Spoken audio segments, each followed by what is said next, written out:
Now we're getting into Money Magic Part 2. Sage.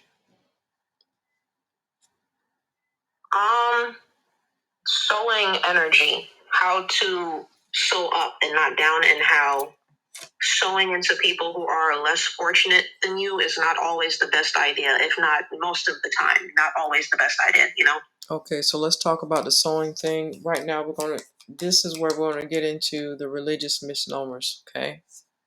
All right, we're gonna get into that.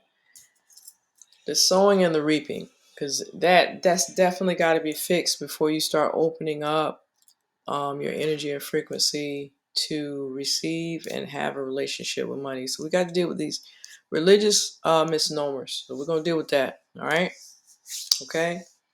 Um, Unfortunately, and we've watched our parents, our grandparents, great grandparents. Some of us great great, and some of us are great great great. Okay. We watched them give and give and give into these institutions, and the principles that they're teaching you about giving, sowing, and reaping, they don't line up with universal laws. They do not. Okay.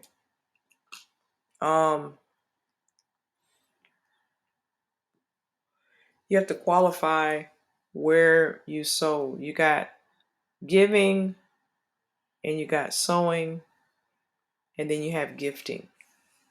Okay.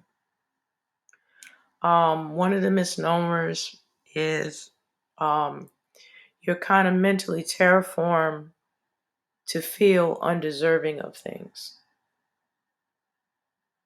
And that definitely needs to be corrected. Okay. It's not about what you want, it's about what you deserve. The other misnomer is sacrificing, living a sacrificial life. That is probably one of the worst things you could do, is live a sacrificial life. I'm not saying that in life you don't sacrifice. I'm not saying that. But to live a sacrificial life is committing treason to oneself.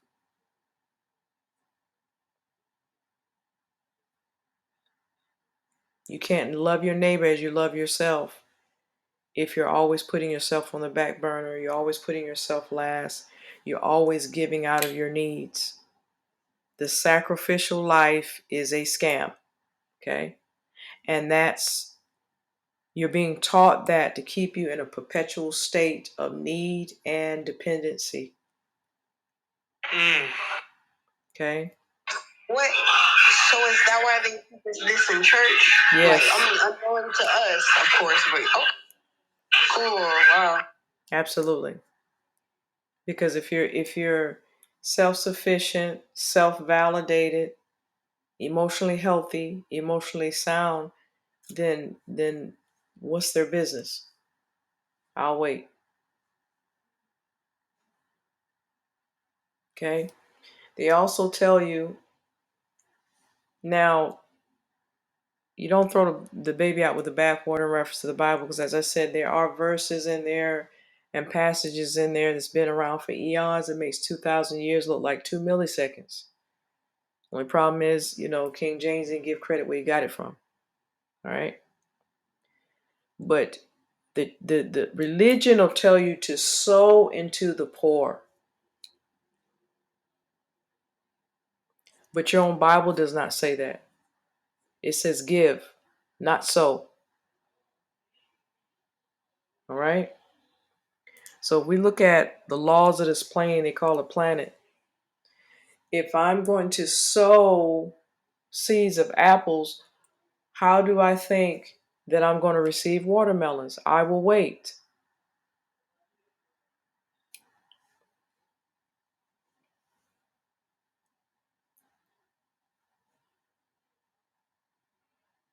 If you're sowing apple seeds, how in the hell do you think you're going to reap watermelons?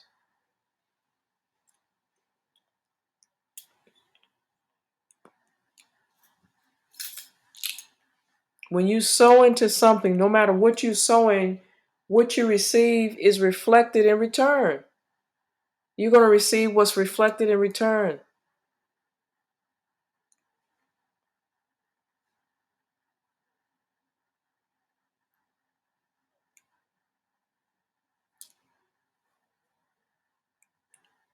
So if I'm sowing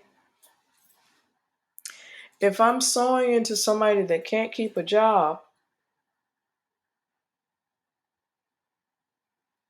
and then I wonder why I lost mine, or I'm at the brink of losing mine, I'm wondering why the hell I've lost my job and I've never had a problem getting a job, and now I have a problem getting a job.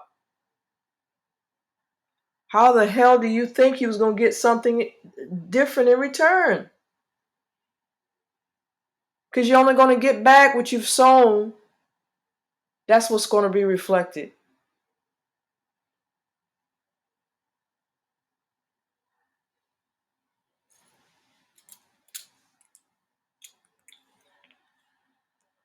If I'm sowing in somebody that can't keep a roof over their fucking head, and all of a sudden I'm starting to struggle and I'm having all of these anomalies and chaotic anomalies where I'm scraping money together for my rent. How the hell you thought that you were sowing in somebody that was homeless or can't keep a roof over their head was going to manifest you a house, a new place?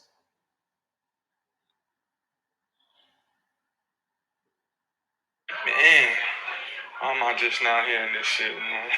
You know what I'm saying? You got to make it make sense. You got to make it make sense. I wish I had this info 2 years ago. Man, you hear me? Word. I'm a motherfucking big giver. You hear me?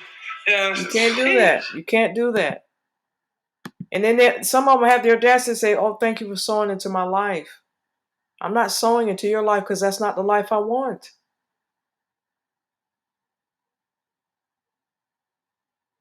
You sow up. You don't sow down.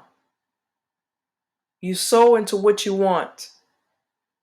Whenever I sow into a situation, person, place, or thing either I lack or I want more of. I can't tell you how many people ridicule me for sowing into people that was better off than me. Why are you giving them? It's the people out on the street that needs this. I'm giving because I need something. Wow. Okay? And then they tell you, oh, well, you sow into the church, you sow into the ministry, but what does the ministry represent? The ministry carries the energy of people being perpetually in their finances as a roller coaster, people that are independent, dependent on them, people that look outside of themselves. You know what I'm saying? There's no self-heroship in their vocabulary or their lifestyle, the fabric of their lives. People that are going through bipolar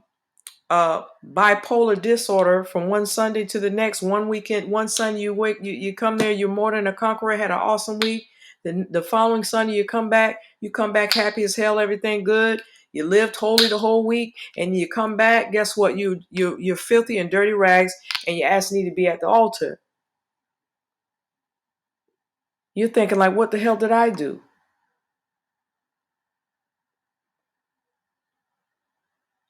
So the sowing,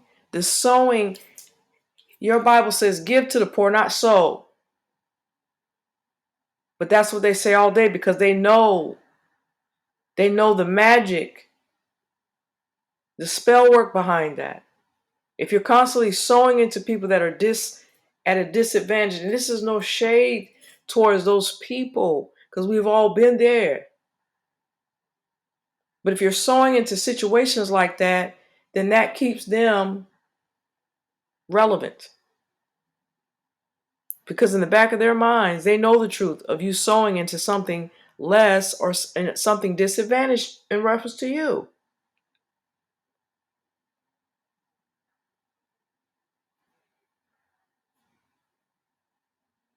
And a lot of times, because we've been mentally terraformed through religion, even if we don't say it, we're still we're still helping somebody in that same energy. You're in the energy of sowing. Oh, I'm gonna get this back. I'm gonna get this back tenfold. You get it back tenfold, but it won't be the way you thinking it.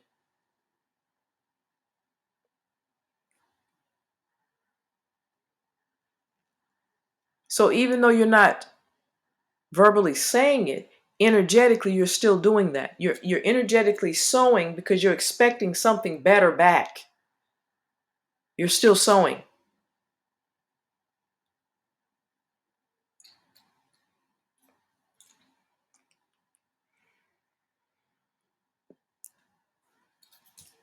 We don't sow in disadvantaged situations over here. We don't do that. We don't sow into homeless. We don't sow into destitute. We don't sow into that.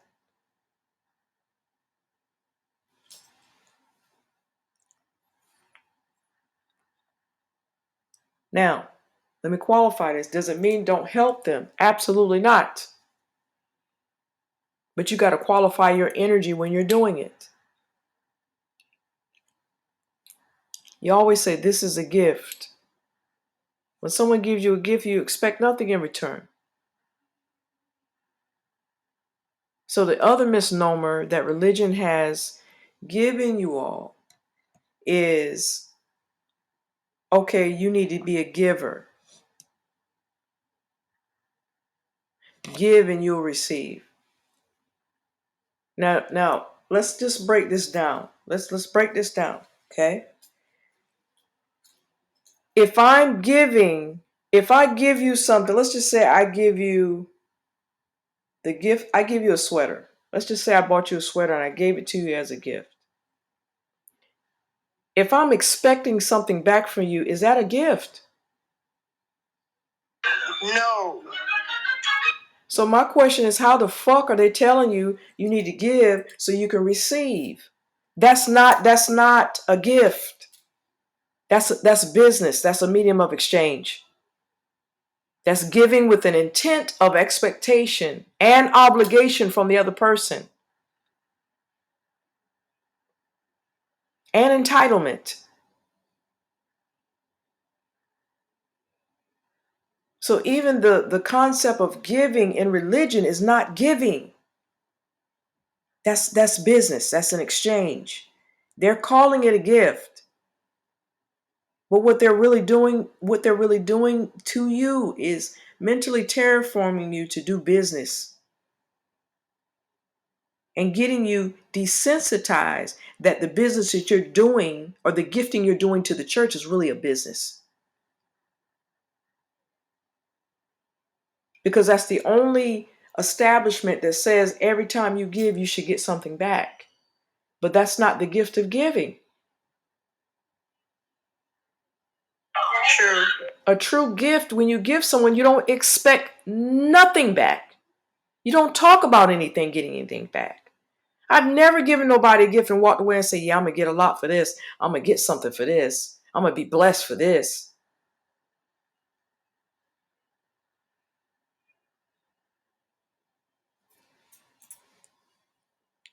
That's crazy. For real. So when we talk about giving, that's not giving. That's a medium of exchange. That's giving somebody something with the intent, expectation, and entitlement.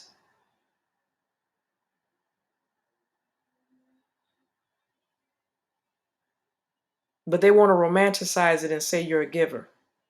You're not a giver if you're expecting something back. And they're teaching you to expect something back.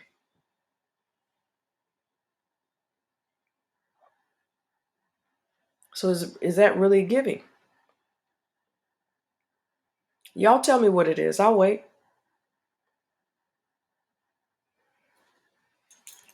I have a question, Con. Also with like giving and stuff like that.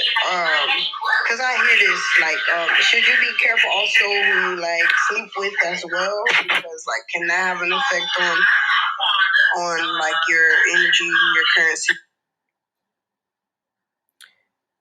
Yeah, it can. That definitely affects your currency. I'm gonna come back around to that. Just don't let me forget. I'll come back Okay. around.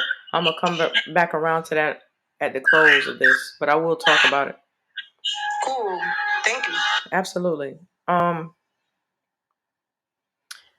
So giving, I need y'all to banish the thought that giving you get something back, because the true essence of giving, you have no expectations. The only expectation you have is someone being elated, enjoying, and celebrating what you have bestowed upon them. That's real giving, fam.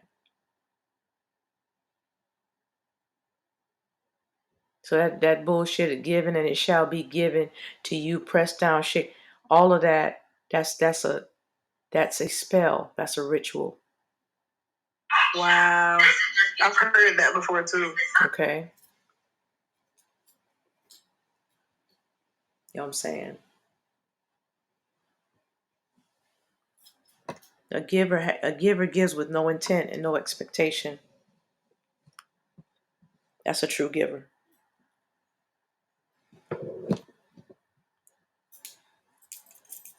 Okay. So we're dealing with these religious misnomers. All right. Now, gonna double back a little bit. Let's talk about giving or sowing. Technically sowing. I can't even use the word giving. We're going to talk about sowing or investing, where you are in the rightful place to expect something back. All right? So when it comes to investing, because that's what sowing really is. You invest, a farmer invests his time, his virtue, his money, because he's expecting a certain type of return. All right? So what do? I'll speak for myself. Whenever I sow or invest, I always put it in situations, people, places, or things that has something I want to acquire, something I want more of, or something I don't have at all.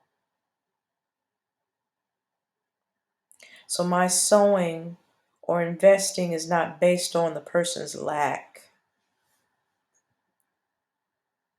My sowing and investing is based on my fucking lack.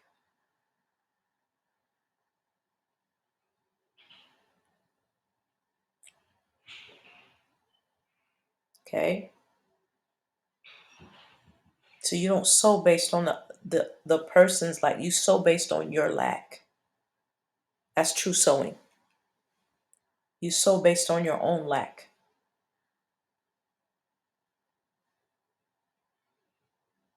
Because you're energetically trying to rise to the occasion in the area that you're fucking lacking, family. Okay? All right? The other thing is we got to expand our modalities of sowing and investing and even giving. It doesn't have to be monetary all the time. Sometimes it could be equitable energy, it could be equitable emotions, it could be your time, it could be special gifts. It does not have to be money all the damn time. But in any of those modalities, you extend that into something that you don't have, you want more of, or you want to expand, family.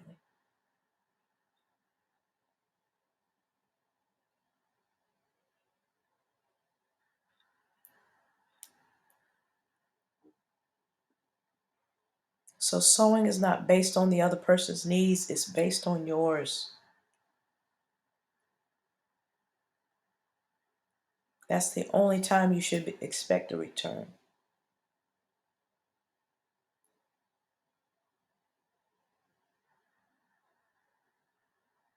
Anytime you sow up, or sow beyond, or sow deep, you're always investing in yourself. Because 9 times out of 10, when you're doing that, the other party doesn't need anything. You're only respecting and giving reverence and homage, offering to what they've accomplished, what they've achieved, what they've been a good steward over, what they've perfected. All right? Sowing is never based on the other party's needs, it's based on your own. And sowing to them is honor, reverence, appreciation, respect, offering. Y'all got it? Yep. If I got any questions or comments.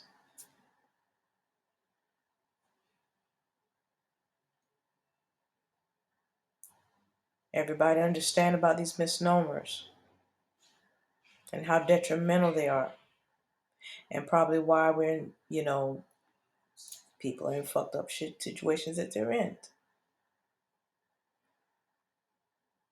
Yes. Yep. Okay? Can y'all look back in retrospect and say, man, I remember sowing in this person, I was expecting something back, and it seemed like my whole life was thrown into shambles, or I had chaotic things going on in my life.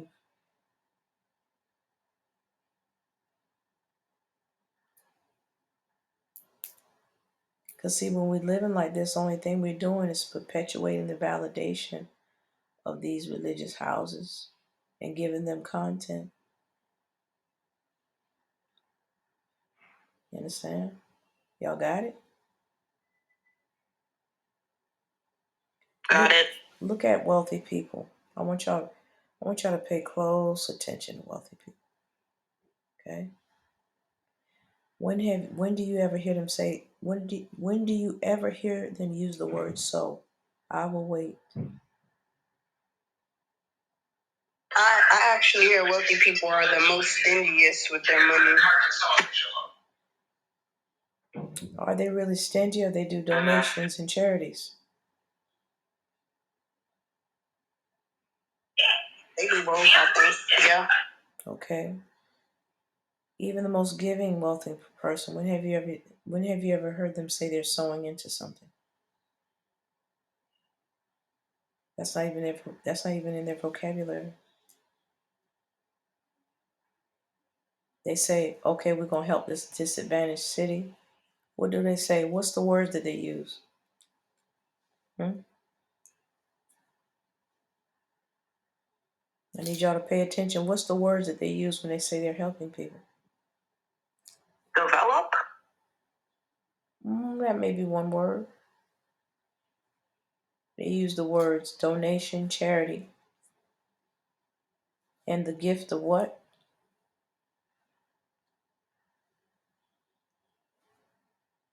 Gift of giving. Gift of giving.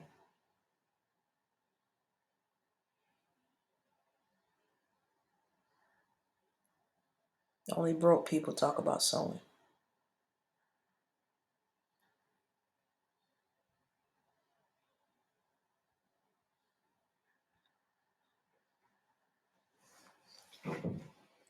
You don't hear well-off people use. They don't even use that, but they don't use. That's not even in their vocabulary. Only wealthy people that use that in their vocabulary, and only use it in certain settings, and that those are those that are in religion.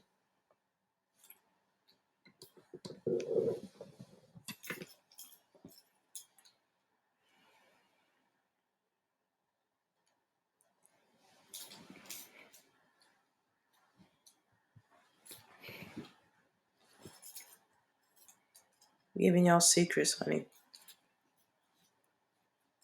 You got to fix the energy of how you interact with money, how you think of money, how you think of how you interact with other people concerning currency and money. You got to fix that first, because you don't hear wealthy people walk around talking about they sewing into shit.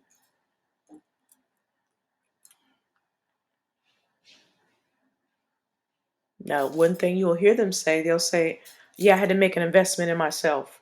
Whenever you hear a wealthy person say they had to make an investment in themselves, that means that they done dropped time and money into something that they were lacking.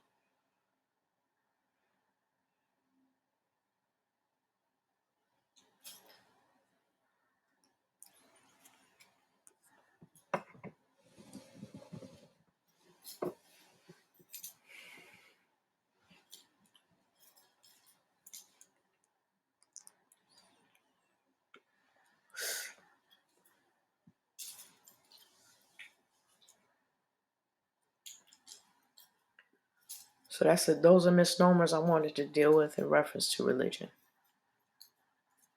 Okay. Is there anything that needs to be added on to that, Sage?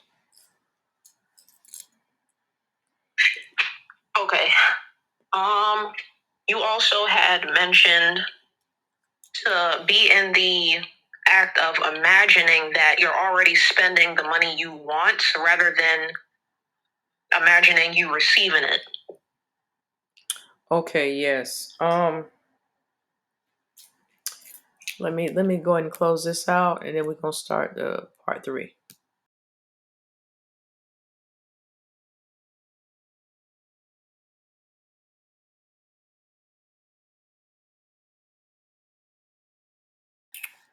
All right, Money Magic part 3. Let's go. Let's get it. Go ahead on, Sage. The act of imagining that you're already spending the money you want rather than seeing yourself receiving it. Okay, so let's talk about that. Okay. So when we've done the work that I just mentioned in the first two, all right, we've done the work, and now it's time to manifest the money. It's time to manifest currency. It's time to manifest the energy of wealth, abundance. Okay. The problem is, with most people, they have this is really the hardest part for them, and I'm going to make it really easy for you guys. Okay. All right. Because a lot of times, our perception of being comfortable or successful when it comes to our finances have been kind of shaped through the social construct, all right, and religion, and how we've witnessed other people, the social media when people showing people success, they show cars and houses and shopping sprees and name brand clothes and all that stuff. So basically, most people's mindset, that's what it is. They don't think about the context of all of that. They don't think about the logistics behind all of that. They don't think about the upkeep of a lot of things. So a lot of times people focus on the amount, which the amount of money is relevant, you know, but that's relevant, you know, in reference to different variables, whatever the situation may call for, the time and place to think about an amount, all right? But a lot of times when people think about themselves being in a financially comfortable or free place, they only have the cachets of what the social construct, media, and religion has taught us. Okay. Or they'll say, oh man, if I had this amount, I'll be good. That's too broad, it's too reckless, and it's no accountability with that. Okay. You need to know specific details. That's where the vision board and all that stuff comes in. You need to know specific details. A lot of times they'll say something along the lines of, oh, I want a new house, I want a mansion, you know what I'm saying, et cetera, et cetera. I want a mansion, you know what I'm saying? And, you may get a mansion and find out that's not what you want. You may say, you know what, I thought I wanted a mansion, but man, I don't like the maintenance. Even though I can afford it, I don't like all this maintenance. I don't need all these rooms. You know what? I thought I wanted a mansion, but maybe I want a farm. Maybe I want a ranch house with a homestead. You see what I'm saying? So you need to qualify exactly what you want. So instead of focusing on the amount and the cachets that the social construct and religion and the media has taught you, you need to find out what's unique for you. What is being financially comfortable for you? What is abundance for you? What is your blueprint? What's your personal blueprint for abundance? You know what I'm saying? You may say I don't want all that. Some people don't want no mansion. They'd rather use the money and travel around the world.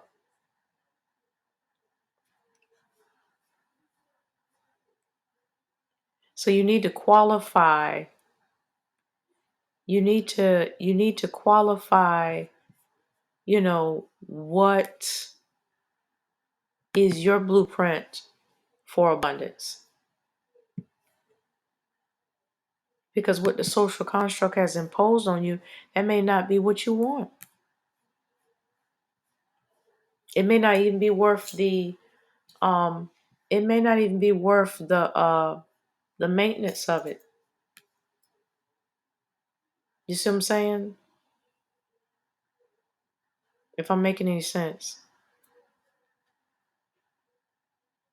Yep.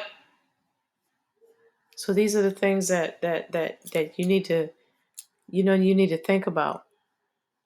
That's why a vision board, that's one of the things we'll be doing, which is a vision board. Because you need to know what is your blueprint. Because what they've given is uh a cookie cutter reality in reference to what wealth really looks like. And unfortunately, most people have adopted that. You know what I'm saying? So you need to know how you want to live, not getting a certain amount and then trying to figure out what you want according to what you've been taught and shown. How do you want to live? How do you want your abundant life to be? One of the variables you got to think about is making sure that you own your your time. So if you want to change your mind in things that you want to do or acquire, you can. You know what I'm saying? Some people, abundance is not getting a bunch of fancy things like the social construct has shown us. Sometimes it's helping friends and their visions. Sometimes it's buying a family house because they've got family members that just go through misfortunes. You know what I'm saying? You say I want $1 million. But do you have a purpose for the $1 million? You know what I'm saying? The purpose of the vision you may have, guess what? It may not cost $1 million. So you've got to be very direct in what you want. You know what I'm saying? How would you spend your days if you didn't have to financially worry about money? You know what I'm saying? If the money dropped in your lap tomorrow, do you already know how you're going to delegate your time on a daily basis?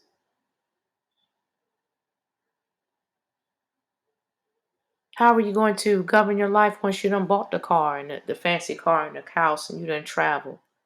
Then what would you do each day beyond that?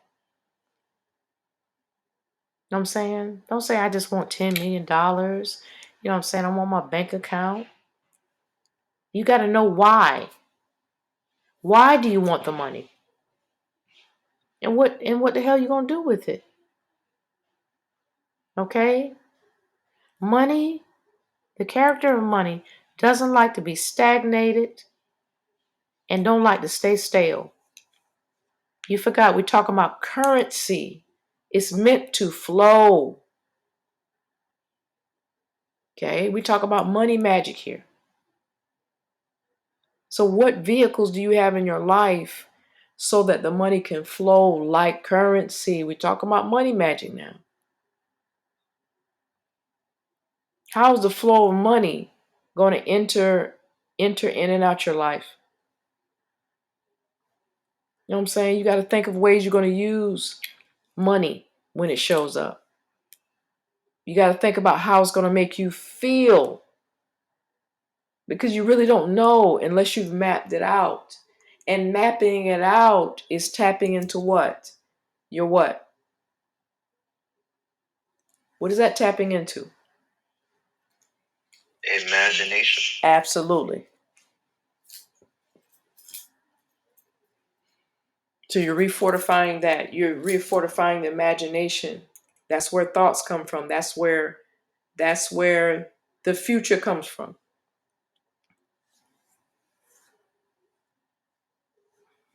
You know what I'm saying?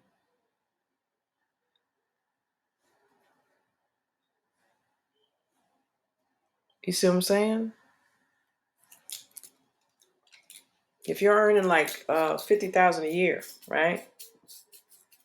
And then you double that. You know what I'm saying? Will that make you feel wealthy?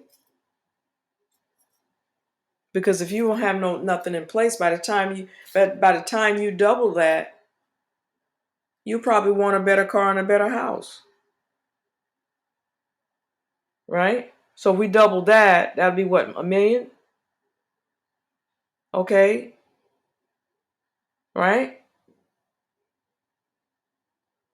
So if you spent that much time around millionaires because you've doubled that, don't you think you'll know that when you hit that first million, that's when you'll really start to see how much it's possible to earn? Because now you've got vision, you've got purpose, you've got flow in your life. Okay? Why am I saying this? Because there's so much more to life than money. Money's an instrument, not a necessity. And once your needs are completely met, family, once your needs are completely met, you'll be surprised how much less money it takes to feel wealthy.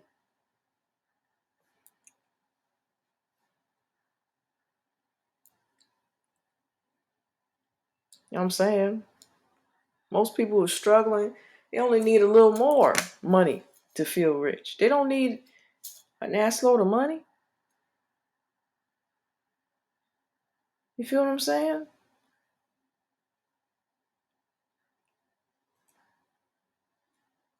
I remember I was going through with my kids, man.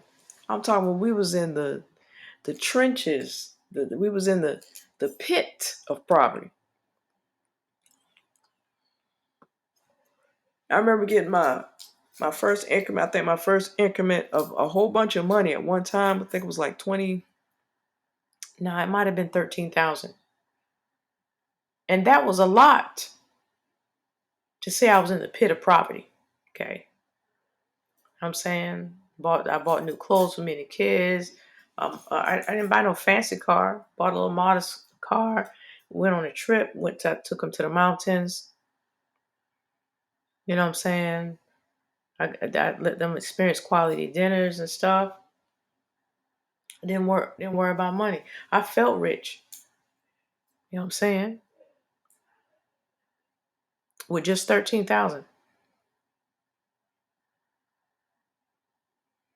But why did that happen to me? I felt rich with that 13,000.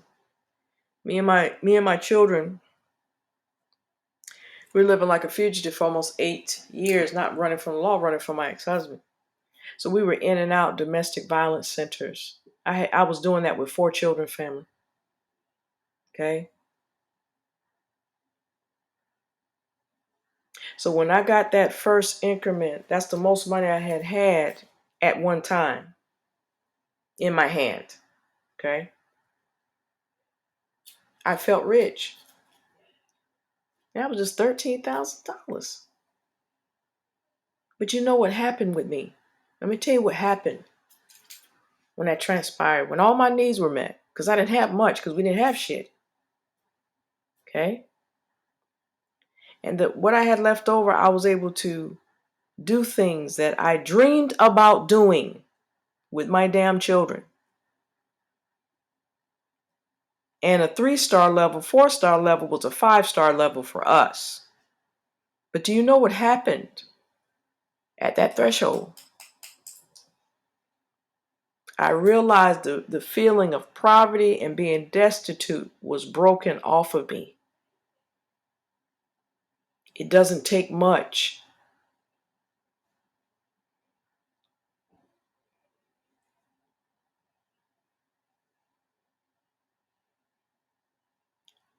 Ever since then, my finances were never the same. And I've had highs and lows and L's. But you know, my L's are in bigger brackets now. You feel me?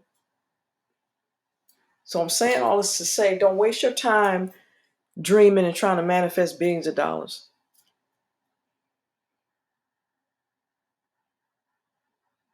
Unless you're going to know what you're going to do with those billions. Which, I mean, money like that, you just playing with money all day. Most billionaires are bored. Bored as hell.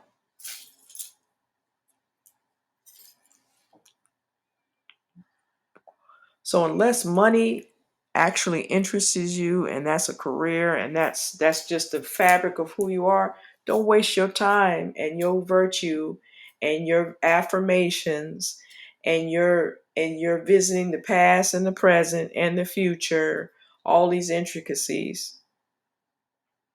Think of things that you enjoy doing, places you like to go and be, people you want to be around. Manifest enough money to live that life. Okay?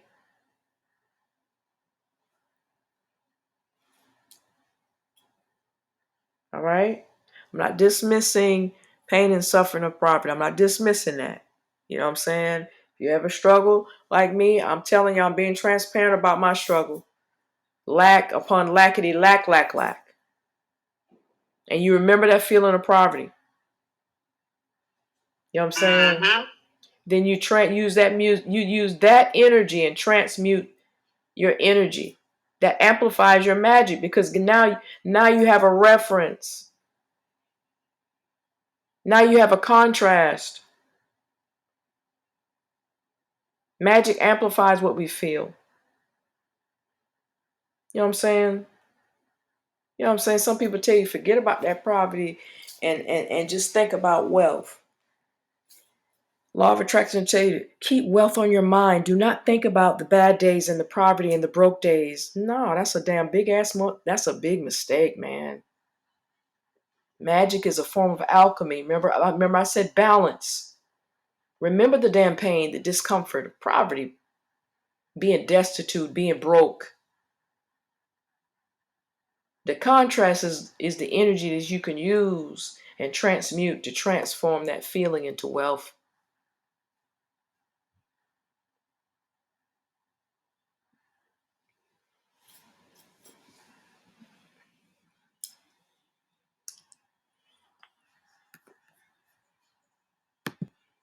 What's next?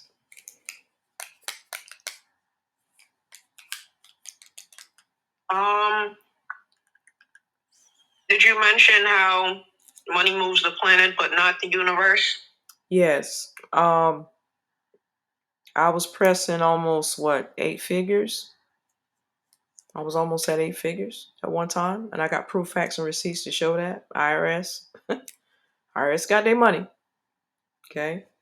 because I had several businesses and things like that. I told you how my grandmother-in-law told me I was going to lose everything within 6 months, and I did.